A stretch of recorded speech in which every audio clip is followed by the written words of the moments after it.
Filipina pada beberapa waktu lalu telah menyiarkan gambar pertama daripada dua pesawat peronda maritim P-72 berasaskan ATR-72-600 pertama, yang telah dipasang dengan penyamaran PAF dan lencana untuk Tentera Udara Filipina telah tiba di Turin, Itali, selepas melaksanakan kerja penukaran pesawat kepada versi MPA yang dijalankan di Perancis.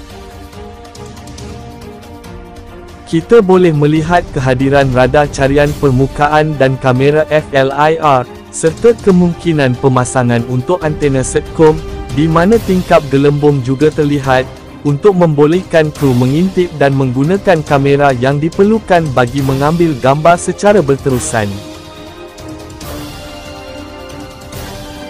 Pada masa yang sama, Leonardo pernah menyatakan bahawa pesawat pertama ATR-72 MPA untuk Malaysia akan dihantar kepada TUDM pada tahun 2026,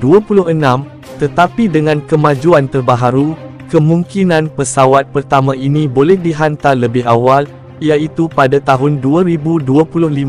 di mana hampir serupa dengan Filipina. Konfigurasi ATR-72 MPA Malaysia ini akan merangkumi sistem misi modular Leonardo Atos, iaitu pemerhatian taktikal dan pengawasan udara, dengan ia boleh menyepadukan maklumat yang dikumpul, dan mempersembahkan gambaran taktikal yang komprehensif dan dikemas kini secara berterusan kepada pengendali sistem misi.